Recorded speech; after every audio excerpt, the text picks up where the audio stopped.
Power tiller মেরামত চ্যানেলের পক্ষ থেকে আপনাদেরকে জানাচ্ছি আন্তরিক অভিনন্দন। যারা আমার চ্যানেলটি সাবস্ক্রাইব করেনি তারা সাবস্ক্রাইব করে দেবেন। ইতিমধ্যে যারা সাবস্ক্রাইব করে ফেলেছেন তাদেরকে জানাই আমার অন্তরস্থল থেকে মোবারকবাদ।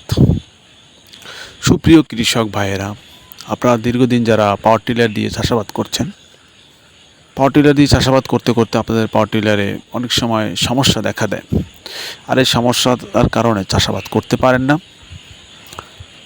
তাই আমাদের এই প্রচেষ্টা, এই ভিডিও দেখে যাতে আপনার পাওয়ার টিলার আপনি ঠিক করে নিতে পারেন, এজন্য আমাদের এই ভিডিও পাবলিশ করা।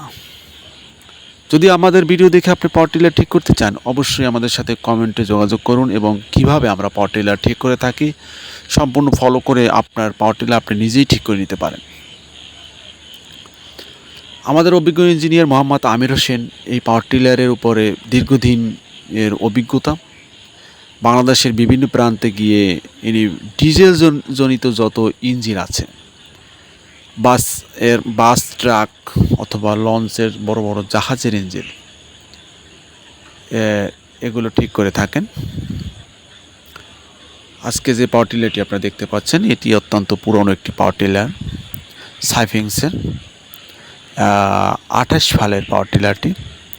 এই পাওয়ার টিলারটি দীর্ঘদিন ব্যবহার করার পরে পাওয়ার টিলারটিতে সমস্যা দেখা দিয়েছে। হবসে প্রবলেম আছে, রেন পিস্টান, এমনকি ফেলাই চাকায়ও সমস্যা ছিল। আমরা সব ঠিক করে নিয়েছি এবং গিয়ারের বক্সে সমস্যা ছিল, গিয়ার প্লেটের সমস্যা ছিল, ক্লাসে সমস্যা ছিল, বিভিন্ন সমস্যা থাকার আমরা ঠিক করে নিয়েছি। আপনারা দেখতে পাচ্ছেন ক্লাস প্লেটকে আমরা ঘষে নিচ্ছি। আমার ক্লাস প্লেটগুলো খুলে ফেলেছি, আর এগুলো ধীরে ধীরে আমরা ঘষে পরিষ্কার করে আবার ফিটিং করব।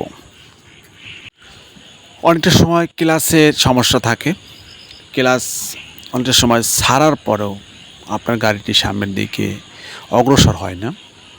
আবার অনেকটা সময় ক্লাসের সমস্যা থাকলে আমার গাড়ি দ্রুত না গিয়ে ধীরে ধীরে অগ্রসর হতে পারে, অথবা সামান্য লোড পড়লে ক্লাস ছেড়ে দিয়ে শুধু আপনার ফেলাই চাকা অথবা রাবার যেটা